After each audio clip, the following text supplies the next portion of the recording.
Hi guys, welcome to another video on May English. I am May. Today we are having another soul talk. It's been a while and I really love these talks and I hope that you guys enjoy them too.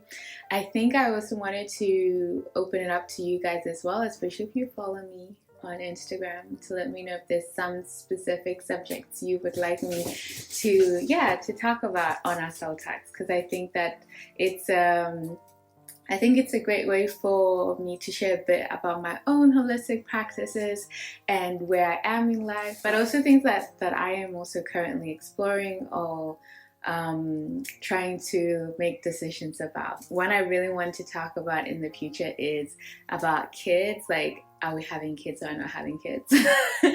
But more like, where are you guys at during this part of your life as well? I want to talk about the scale of either being a very open book and also the other part of like moving in silence.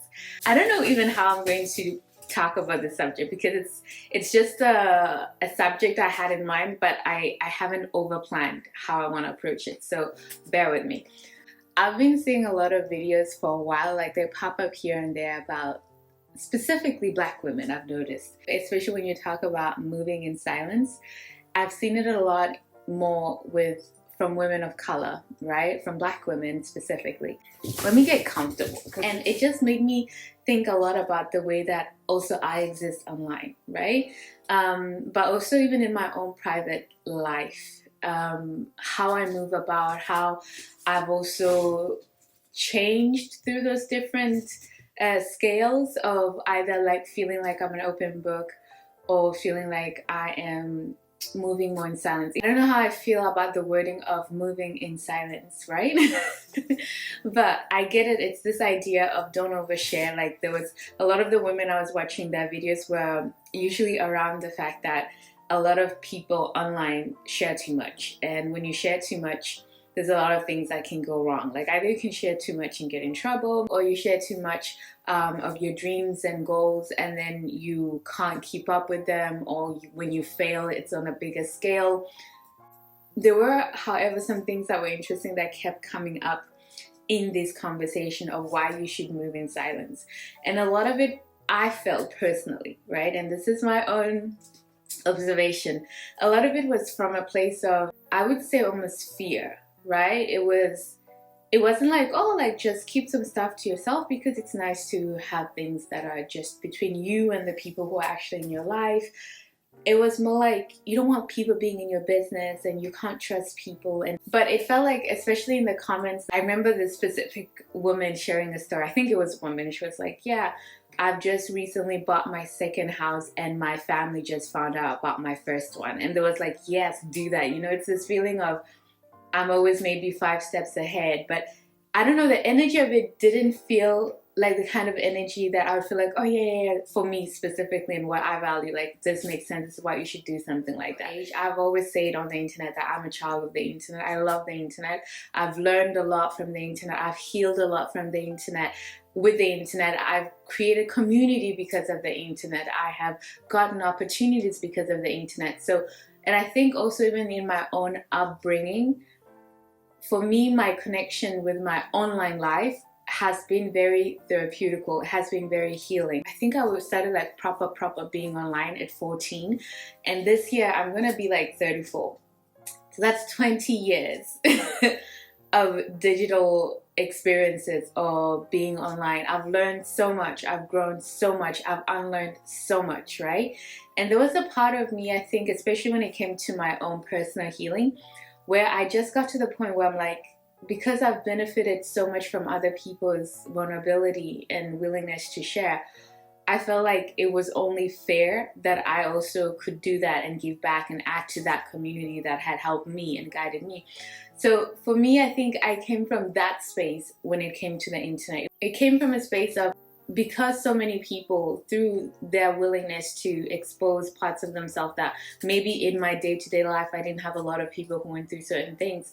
Maybe I didn't have people who grew up in the same environments I grew up, but online there were all kinds of people, especially people who could relate to the things I went through and who were willing to share, willing to be vulnerable, willing to to air their dirty laundry outside, so others felt less alone, felt less unseen, less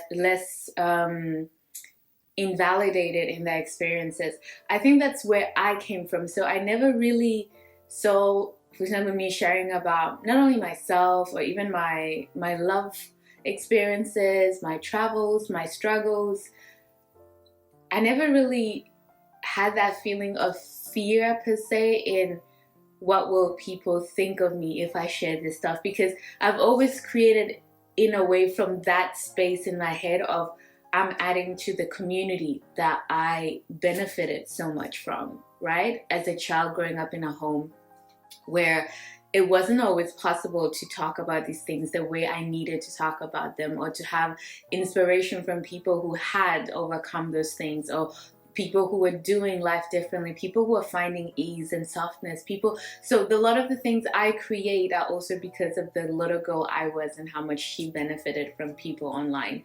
And I think because I always wanted to create for that community, in my real life, I've also been very, I've never pushed the fact that I have an online presence on people who know me in real life. I think it's been more a thing of like, okay, maybe if they do start following me on Instagram, they might know, because sometimes I post, oh, my new video is up, right? And that's usually a lot of people, that's the first time they will know that I even have YouTube channels, right? But in my day-to-day life, I've always also wanted to not mix too much with my real life and my online life, right? Like if I was in a new environment, if I made new friends, the first thing I would want to tell them wouldn't be, I have a YouTube channel, or I share things online, I share things about my upbringing, blah, blah, blah. But I also try to make sure that if anybody was to find, people in my real life were to find my YouTube channels, there's nothing there that I am per se, I can't own, I could feel ashamed of, because before I press share, right, or make something public, it's because I try my very best to process it for myself first, like to really be in a good space with it myself first before I can share it, before I can talk about it online. And that's the way that I've aimed to make a sort of balance between my own boundaries and my own well-being, and also sharing with people who maybe might need some of the things that I share, or might find inspiration or find strength or belonging because of the things I share.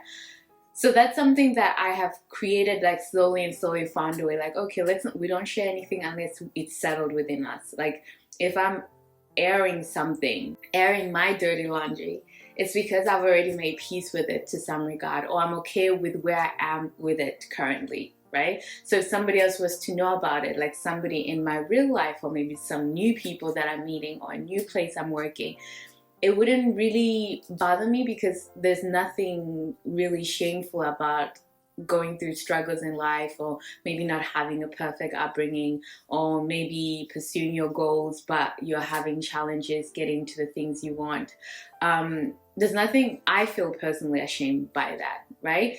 And I think what I was also noticing, a lot of the conversation about moving in silence, it felt a bit also at the same time from a place of distrust. And of course, we've all come from different experiences in life. Maybe some people are in a space where they need to keep their life private in order for other people not to know what's going on in their life. And also, I like to clarify, like, moving in silence is not just about like not having a digital presence, or being very careful about how you show up digitally, even though that is included. It can also be just everyday things with people around you, which is the part that I also found a bit interesting. The idea that even if you have friends or family, like, don't tell people what you're up to, don't tell people what you're working on, don't like move in silence, let people know things that you've already done. And then there's a part of me that also felt that a part of it is also this idea of not only being mysterious, which I remember when we were young, when we were younger and we would see all those teen movies, and maybe there'll be like a character that's very mysterious and keeps to themselves. You know, you go through that moment, that phase of like, oh, I share too much. I should just also try to be a bit more mysterious. I should like keep things to myself. But it didn't take me long to realize I'm not that kind of person. And at the same time, I'm not like an overly open book, especially if you meet me in real life. It's like I need to figure out if I really vibe with you. But then I'm like, okay, then I can tell you who I am, where I've been, like what I am inside, things I struggle with.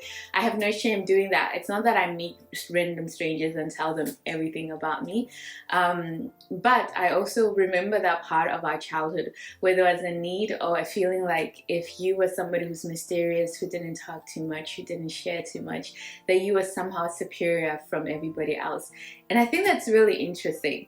I don't know, I don't have a bigger essay around it, but I think it's really interesting. It's also interesting because I'm an introvert, and because, let's say, like when I've lived in Lisbon or lived in Barcelona, like I would have, of course, I would make friends, and then they would have parties, like parties maybe with the company, or you know, people who know each other. And then they would, I remember once I went to someone's birthday and I stayed longer than my usual 2 hours because I have a 2 hour break. And I'm like, even though I love you, even though I've enjoyed myself, after 2 hours, I'm like, I need to leave, right? And I remember this girl telling me, I'm so happy, first of all, that you came because I know you don't come to things like this. And I'm also happy that it seems like you're having fun and you stayed longer than 2 hours. I was like, oh wow, I definitely have enough of a pattern for people to know when I'm out of that pattern. But the thing is, like, even though I love people, I love talking to people, I love learning about people, I also have a certain capacity to being around people before I'm like, done. I need to go home. I need to be in my own space, right? Sometimes people assume I'm colder than I am because I don't go too much out of my way to get to know people or be friends with people. But they've also been surprised to see that that's not actually the case once you get to know me. But I'm also not somebody who comes into space and like, I need to know everybody. I need to talk to everybody. I need to share my life with everybody. And it was interesting because in that way, I think as I've gotten older and respected my boundaries more, I can maybe come off more as mysterious or withdrawn, right? I can't imagine somebody doing that so they can be more mysterious. Does that make sense? Like, at least once you get to a point where you feel more comfortable with yourself, you might be seen, like for example, maybe somebody might see me as cold or withdrawn, but at the same time, that's okay because you're allowed to have your perception of me. It doesn't mean that's who I am. It means that's how you see me.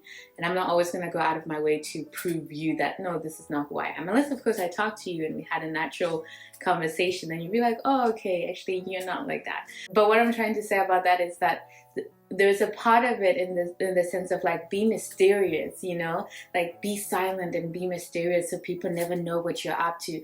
It's like performance, you know. There's even people relating it to seduction, you know, like this is seduction parts of YouTube or the internet where they're trying to teach women how to be more seductive, and part of that is to be mysterious. Don't share too much about yourself, don't share too much of who you are. And I always like was like, ugh, because you're trying to build a relationship with someone. That's the plan, I guess, if you're doing it because of how you date and you want people to be like eager to know more about you, eager, you know.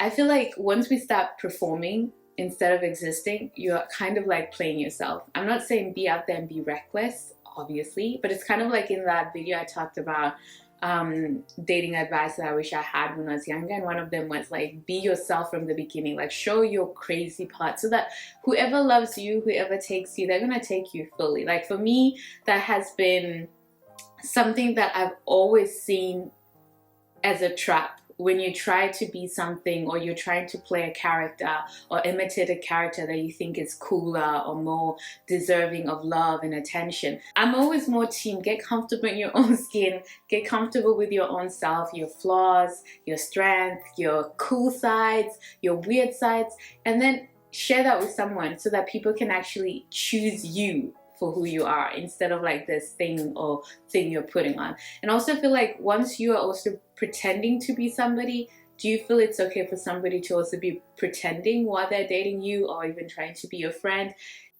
I feel like those kinds of dynamics always set us up for failure because we are playing each other by playing roles that are not really true to who we are.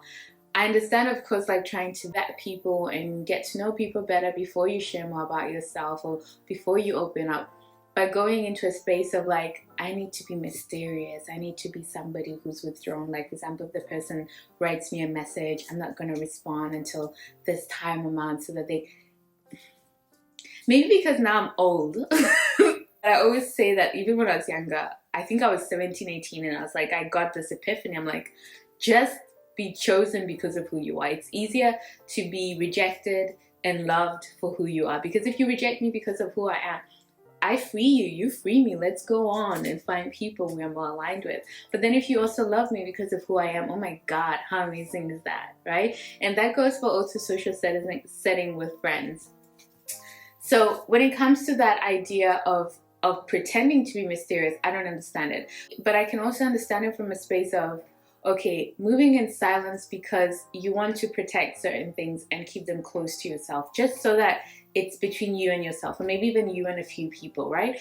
I get that, but that's also because you see the value of it for yourself. Like, okay, maybe I'm working on this big thing, but I want to finish it before I share it, because I want to be done with it so that I can share it fully once it's done. Or there's this opportunity coming for me around the corner, but I'm not going to tell everybody about it until it's really settled, because then I can really share the good news. And I feel like that has a different energy and motivation than, for example, some of the people in this space who argue for people, specifically women, moving in silence.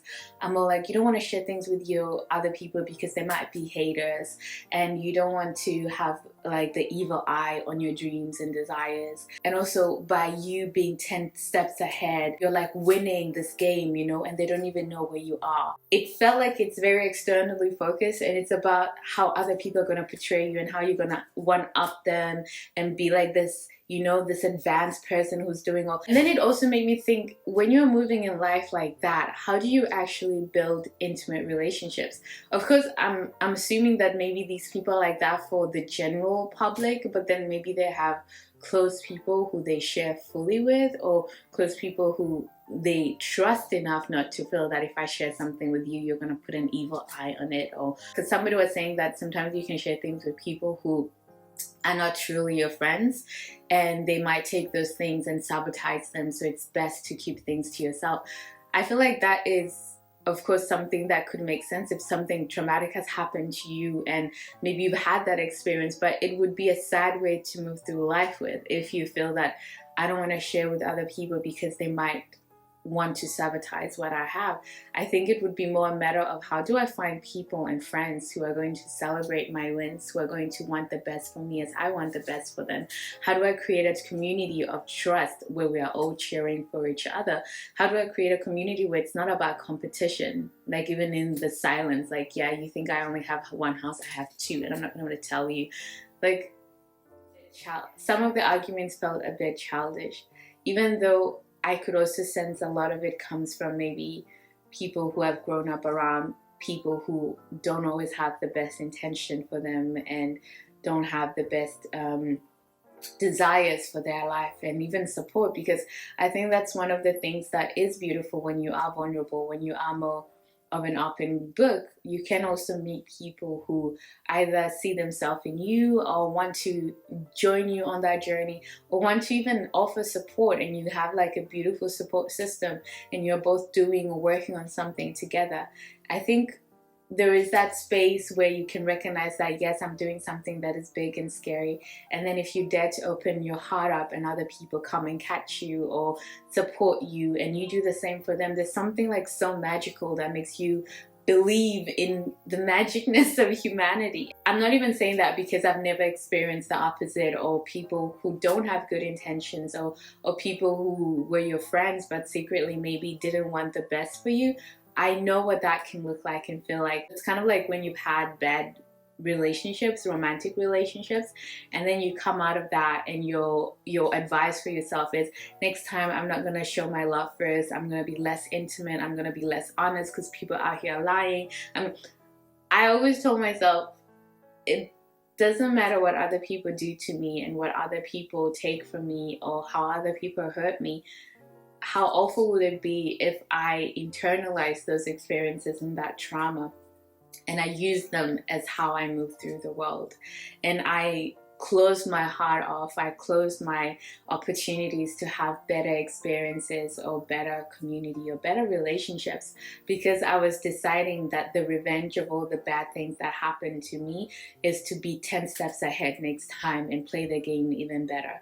I was like, no, I'm gonna take the risk of showing up as I want to actually be in a relationship each time and do it as best as I can each time, because I trust that I'm not an alien and there are gonna be other people out there who that's what they're looking for and that's what they value, and then we can be together and have a healthy relationship again, whether platonically or romantically.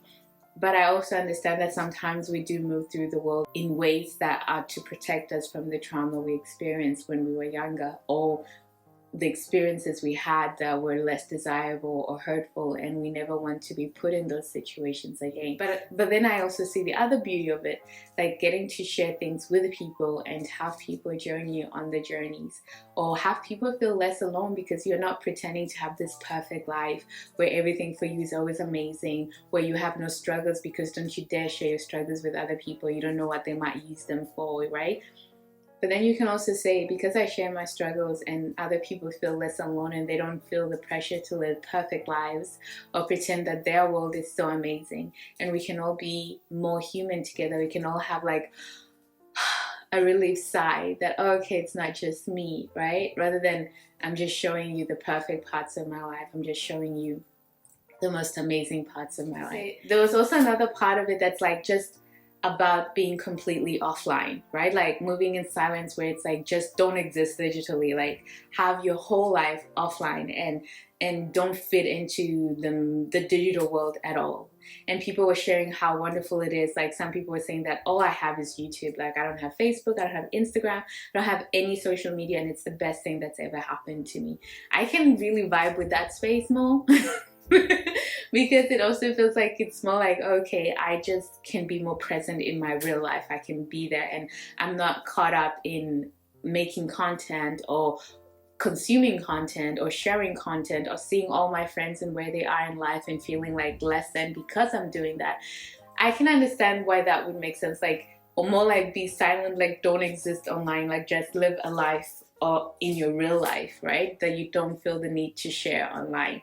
And I feel like that one I can resonate more with, because it's more about the individual. It's not so much trying to one up other people or moving away in life that is informed by your trauma and you trying to make sure you don't get to be the victim next time, right? Which I think is a bit more sad if that's the reason.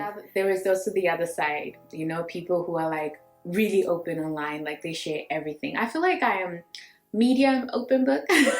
Most of the stuff that have been major in my life I've shared in some regard or way on my channel or digitally or in my blogs or in my podcast. And yes, that means that if somebody wanted to learn about me, there's a lot of stuff that they could find about me as a person, which is actually something very interesting, because it's a story that maybe I'll share with you guys another time about, because I have so many things online, it also makes it easier for people to mirror me if you've ever been in that kind of dynamic, because you would know what I care about, what my values are, who I am as a person, and if you're really good at it, you could mirror that back at me and pretend that that's who you are as well, even though you might not be that person. So that's a risk that I take. Because I've learned that as well, I've become more aware of that. Like if somebody tells me, oh, me too, I like that, or I do that too, like I'm like, oh, that's really cool.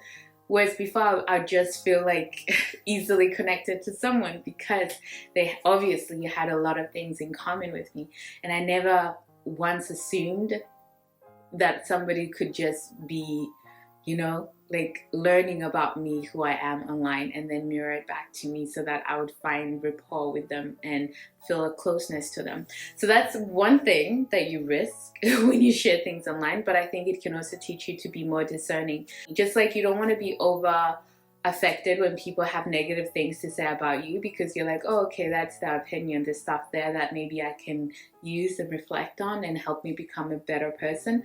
But it's not going to be that other people hold your world in their hands, right? So it also means that if somebody says great things about you, you can also say, oh, that's really nice, I love that, or I can resonate with that, but it doesn't make you feel like this person, I need to be close to them because they are validating who I am, you know? To be balanced in that, because we can get it the other way. We can see a motivation why we should be careful to take on other people's negative perspectives of us, but we don't learn the other way, that other people's flattery of us can also be just as dangerous sometimes when we're not mindful of it. So that's some of the cons of being online and sharing a lot of your things. But I think for me, the pros outweigh the cons, especially because of the kind of person I am and the way I want to exist in the world and the things I want to do. I always feel like it's not something I'm too scared of, because I do enjoy sharing parts of my life. I do enjoy making videos, especially when I make blogs about experiences I've had. I love sharing things with other people and have them see parts of themselves in the things I share. I love documenting my life. And of course I could make all those videos and just keep them, but I see it more of it's like this collective library, especially YouTube, that you can add to, and in years, and I don't know, many years when I'm all gone, maybe there'll still be YouTube, I don't know. People will find these videos, and then it will be like a sense of like that person existed in this way. And because I share a lot of who I am, how I think, and you guys can follow how I've grown as a person, not just here but my other channel, Abantu May. I think like that's also a beautiful contribution to the archive of humanity. Whether it's amazing or really widely loved or accepted, doesn't matter. It's just that it's another archive, someone's magical experience here on planet Earth. And for me, that kind of makes it worth it. And also the people that I really feel close and connected to online, like content creators, are people who are also more in the space of open book. Some people I also stopped watching because I always felt like there was this need to portray just a certain part of their life, right? And even though I feel like, of course, everybody should be online the way they want, you don't have to be a tell-all and bear it all out.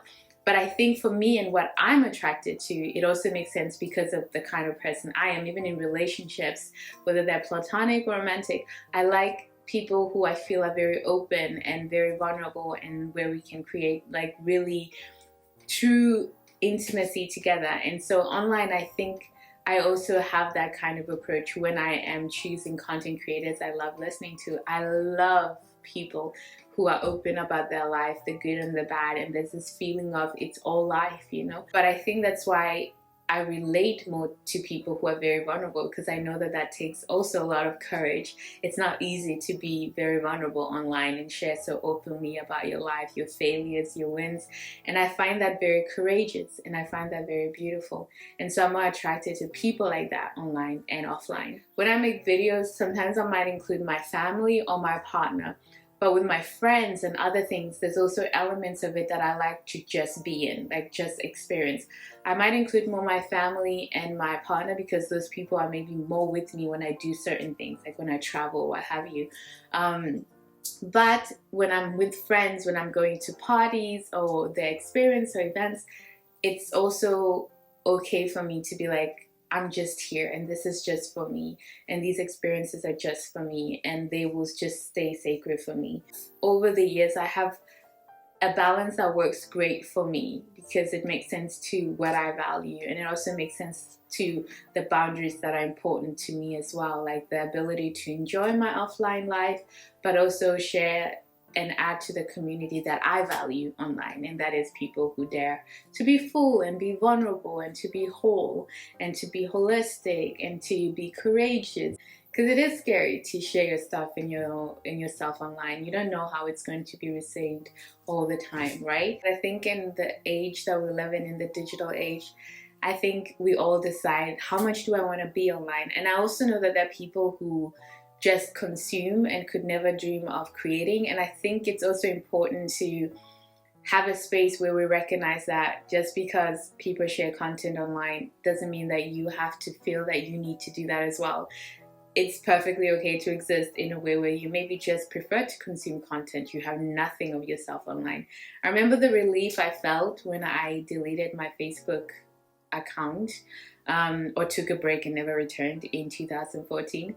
And that's something that I could never imagine having again, because the way of interacting there and sharing there, it felt like too much, which is interesting. But I don't mind at the same time sharing my life and my struggles and whatever with strangers. But I don't like sharing myself so openly, right? With acquaintance, people who know of me but don't know me. I feel like that's so ugh. So that's also why maybe I've never been like so pushy about sharing my digital spaces with people I've just met. Yeah. When I was leaving Barcelona, there's this girl who came to visit the room I was living in. And of course my camera, my microphone were out, and she was like, oh, you make content. What is your YouTube channel? Can I follow you? And then I told her, oh, I make content for people who would find it organically. I don't really over promote my channel. And then I think she got the hint, which is literally how I feel. Like, even with my Bantu me, like I might talk about things and be like, yeah, sometimes I share those things. And like people like, oh, okay, what is your handle? But I know the person is into stuff like that. And that's what made me hate Facebook, that you were just connected with all these people that maybe you met somewhere, worked briefly with, but people you didn't have a lot in common with. Whereas sharing online and even with strangers, it's a bigger chance that you might find people who care about the things you talk about or share about or own the same journeys. And I feel like that connection is more authentic sometimes than just sharing with people you've met around, or people who know you a bit, like, yeah, come and see my YouTube channel or follow me on Instagram.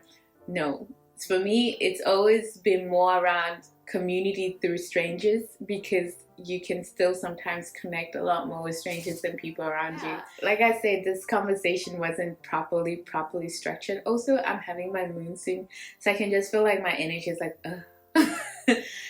But I wanted to talk about it, and also here, I don't know if you guys have some thoughts around that, on when it comes to being an open book or being a move in silence person. I think closing wise, I would say that I can see the benefits of each. To be fair, I would also say that maybe somebody could be, I'm sharing all these things because I want external validation and acceptance, right? And I try also not to be too harsh on that, because as humans, we need each other and we can't exist by ourselves. Like we benefit from each other's validation and acceptance. But I always say be cautious if you're mostly motivated by that, because you're putting your well-being, your grounding, your sense of self in the arms of others. That is either when you are trying to be mysterious or move in silence, or oversharing because you think that people might give you the validation and acceptance that you maybe didn't have other places. Be always mindful when your motivation is external factors, rather than, oh, this is what I believe in, this makes sense to me, and this gives me purpose just in the action of it, without being over attached to how it's received or what I get in return from doing it, right? Always be mindful of that, because it is like a delicate balance that even I am constantly like trying to be like, okay, why did I share this? You know, what's the motives? Like, what did I expect? Why do I feel disappointed sometimes after I share something? Why do I feel happy sometimes when I share something? And be mindful of those things as well, right? Anyway, guys, that is the little conversation I wanted to have with you guys today. I hope you're well. I hope you're having a lovely Easter holiday wherever you might be, whether you're religious or not. The break is always welcome. I wish we would respect so many different religions' holy days, so that we would just be having them basically back to back. As a non-religious person, I always appreciate religious holidays because it's a break. We need that. I hope you're well, as always. I hope life is kind to you and you're kind to yourself, and that you're blooming wherever you might be planted currently. Whether you're doing that in secret or publicly, doesn't really matter. I hope it's what makes sense to you more than anything. And obviously, I will see you in my next video. Do take care. Bye, guys. Ooh, and remember, yes, don't forget, if you want me to talk about certain subjects, if you follow me on Instagram, you can share there, or on my YouTube channel, or on my blog, or in the comment section. Do take care. Bye, guys. No time to have you lurking. No, act like you don't like it. You know I dealt with you the nicest. Nobody touched me, you're not righteous. Nobody text me in a crisis. I believed all of your dreams.